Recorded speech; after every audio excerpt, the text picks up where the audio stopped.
est juste, cette phrase qui fait autant de bien qu'elle peut nous faire du mal, et c'est de ça dont j'ai envie de te parler aujourd'hui. Alors, si tu ne me connais pas encore, je suis Caroline Verdier, love coach, mentor relationnel, créatrice de l'oracle d'une rive à l'autre, et j'ai envie de te parler de cette phrase de tout est juste qu'on entend énormément en développement personnel et principalement en développement spirituel. Déjà, qu'est-ce qu'il y a derrière cette phrase ?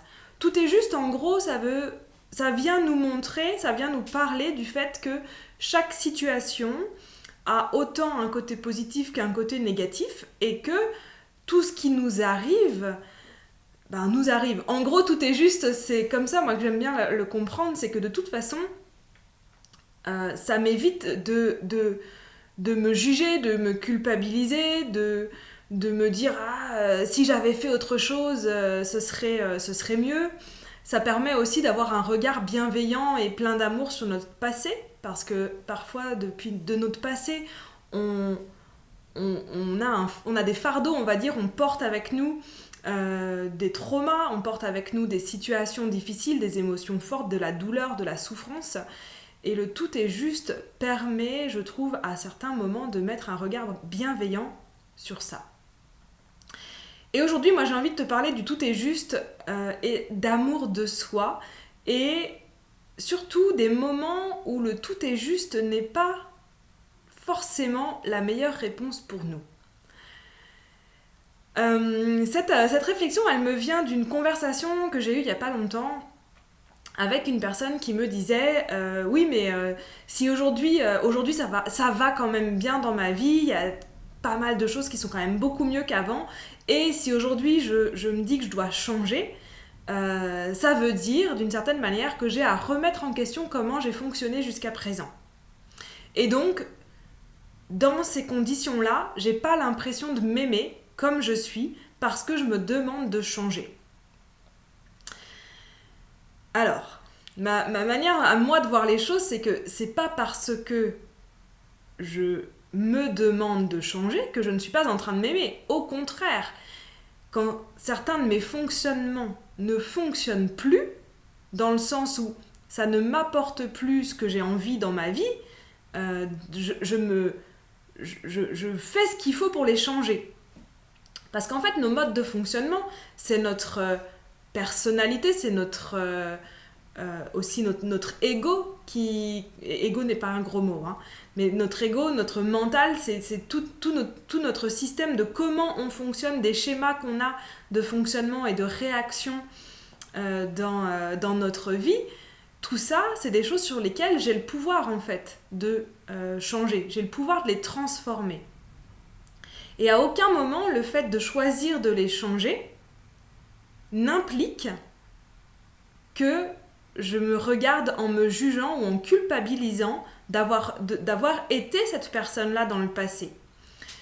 Pour moi, l'amour de moi, il est vraiment de me dire « Ok, jusqu'à présent, ces manières de fonctionner, c'était mes manières de fonctionner. C'était le mieux que je pouvais faire jusqu'à aujourd'hui.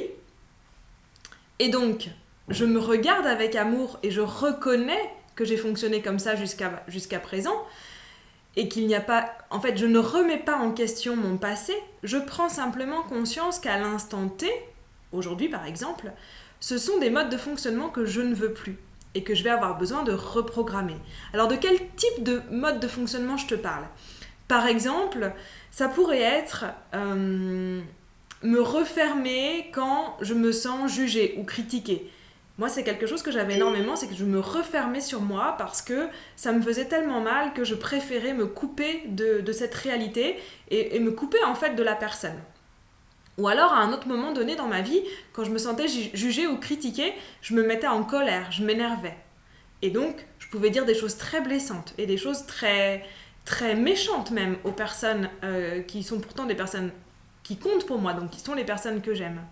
Et en fait, tous ces modes de fonctionnement qui ont eu, à un moment donné, leur raison d'être, j'ai choisi de les changer. Est-ce que ça veut dire que je ne m'aime pas ? Est-ce que ça veut dire qu'ils n'étaient pas justes ? Je crois qu'il faut faire attention à cette phrase « tout est juste » à partir du moment où elle est récupérée par notre ego spirituel. L'ego spirituel, c'est quoi ? on a un ego, on est spirituel, on a un ego spirituel. En gros, c'est pas plus difficile que ça. Et si tu me regardes aujourd'hui, je suis désolée de te l'apprendre au cas où tu en doutais encore, tu as un ego parce que c'est nécessaire, c'est ce qui nous garde en mode survie. Non, c'est ce qui nous garde vivants en fait, l'ego. Si on n'avait pas cette part de nous qui nous protège constamment, on serait déjà mort. On se serait pris un bus, on serait tombé dans une falaise, on se serait noyé, on se serait... Il y a tellement de possibilités parce que le monde qui nous entoure, si on n'y fait pas attention, il y a des dangers. Et donc notre ego, il nous sert à rester en vie. Donc si tu es là en train de me regarder, tu as un ego. Si tu es là en train de me regarder et que tu as des croyances spirituelles, tu as un ego spirituel. Ceci étant dit, qu'est-ce que l'ego spirituel peut faire qui va à l'encontre de l'amour de nous? L'ego, en fait, il ne fait pas la différence entre ce qui est un danger réel et un danger imaginé. Et donc, à certains moments, il va nous protéger. En fait, on va se protéger de quelque chose qu'on imagine être dangereux, en tout cas au niveau de l'inconscient, alors que dans la réalité, on ne va pas en mourir. C'est-à-dire changer, sortir de nos zones de confort, sortir de ce qu'on connaît aujourd'hui. Ce qu'on connaît, c'est une habitude sécure, puisqu'elle est connue. Ça ne veut pas dire qu'elle est saine, ça ne veut pas dire qu'elle est confortable, ça ne veut pas dire qu'elle est agréable. Mais elle est connue, et donc l'ego, il veut nous garder à l'intérieur de ça. Il n'y a rien à juger par rapport à ça, c'est un fonctionnement hyper naturel, donc ça n'a rien d'étonnant qu'on fonctionne tous et toutes comme ça. Maintenant, il y a certains moments où, et moi j'en ai fait partie, je pense, comme tout le monde, il y a certains moments où mon ego m'a proposé, m'a donné des phrases comme ça, toutes faites de la spiritualité pour m'éviter de changer. Et cette fameuse phrase, tout est juste. Il y a des moments en fait où je me disais, ça me convient plus trop. Par exemple, qu'est-ce que ça pouvait être? Ma situation financière, par exemple, à un moment donné où je me disais, ça me plaît pas ma situation financière en ce moment, c'est difficile, j'ai du mal à gagner de l'argent, ça me convient pas. Et puis tout à coup, alors que mon mode de fonctionnement ne me donnait pas les résultats que j'avais envie, je pouvais choisir de faire autrement, mon cerveau m'a dit « Oui, mais tout est juste. Un jour, tu comprendras pourquoi tu es passé par là et ça ira mieux. Ça ira mieux parce que tu vas y mettre du sens. Mais est-ce que ça ira mieux parce que j'aurai repris mon pouvoir? Non. Si je reste avec cette phrase qui me dit « Tout est juste dans l'idée « Surtout ne change rien ». Parce que l'ego, c'est ça en fait qui me dit « Surtout ne change pas. Ce serait trop dangereux de changer, donc reste là où tu es. Reste comme tu es maintenant. » Quand moi, à un moment donné, je me suis dit ça, tout est juste, et que j'ai pris conscience que c'était pour ne rien changer, je me suis rendu compte que c'était mon ego. Et c'était pas un principe divin de spiritualité qui venait m'aider à être une personne plus éveillée, plus illuminée et plus meilleure que tout le monde, tu vois.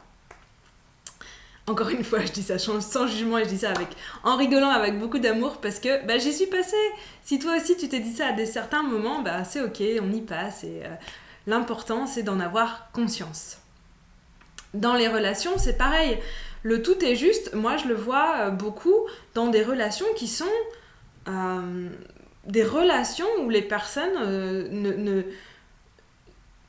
acceptent tout et n'importe quoi de la personne en face, se laissent piétiner par la personne en face, se laissent être à disposition de la personne en face. Tout est juste, c'est ma flamme jumelle, donc j'accepte que. Tout est juste, c'est que c'est comme ça que ça doit se passer, donc j'accepte que. Non, reprends ton pouvoir, tu as une puissance. Aide l'amour pour toi et regarde, est-ce que ton mode de fonctionnement te rend heureuse? Est-ce que ton mode de fonctionnement fonctionne? Si c'est pas le cas, c'est pas le moment de te dire tout est juste. Je trouve que si on devait y mettre une règle, mais c'est pas bien de mettre des règles. Je vais le dire quand même, mais ne mettons pas de règles, mais en gros, on va faire comme ça. En gros, le tout est juste, il est pour le passé. Je regarde ce qui s'est passé dans ma vie derrière, et il y a peut-être des choses qui ne me plaisent pas, que la manière de les voir me donne encore de la frustration, de la colère, du ressentiment. Et là, je vais pouvoir travailler sur un tout est juste, ça devait se passer comme ça et je vais regarder ce que j'en ai appris. Sur le moment présent,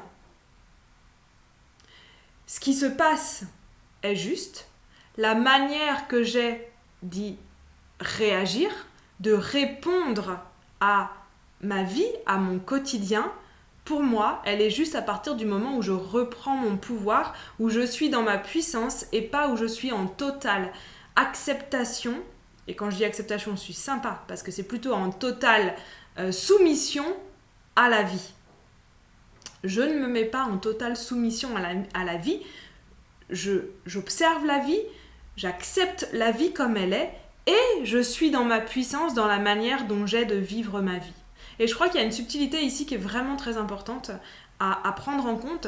Et surtout, parce que moi je suis coach, donc je travaille dans le changement, dans le fait de transformer sa vie. À aucun moment, quand je t'invite à transformer des choses, à changer des choses, à aucun moment je ne juge ou je te dis que ce que tu as fait jusqu'à présent c'était pas bien ou c'était mal ou t'aurais dû faire autrement. Simplement, si tu regardes mes vidéos aujourd'hui, c'est qu'a priori il y a quelque chose que tu aimerais faire évoluer dans ta vie et c'est ok. Et moi je trouve que la plus belle forme d'amour de toi que tu peux avoir, c'est de t'écouter et de faire changer, de changer ce qui ne fonctionne pas aujourd'hui, ce qui ne te rend pas heureuse aujourd'hui, pour aller chercher plus de bonheur, plus de kiff, plus de joie dans ta vie. Et ça, c'est l'amour de toi. Avant de quitter cette vidéo, je t'invite à t'abonner, ça nous aide énormément, ça soutient la chaîne, tu peux mettre un pouce, tu peux mettre des commentaires, tout ce que tu veux. Et si ce n'est pas encore fait, je t'invite à faire le quiz des relations sacrées pour découvrir ton archétype des relations sacrées. Il existe 7 archétypes en relation et quand tu découvres le tien, tu vas pouvoir découvrir tes ombres, ta lumière également dans tes relations et comment les utiliser pour avoir des relations épanouies, inspirées, inspirantes et qui fait ta vie. Moi je te dis à très vite dans une prochaine vidéo. Salut!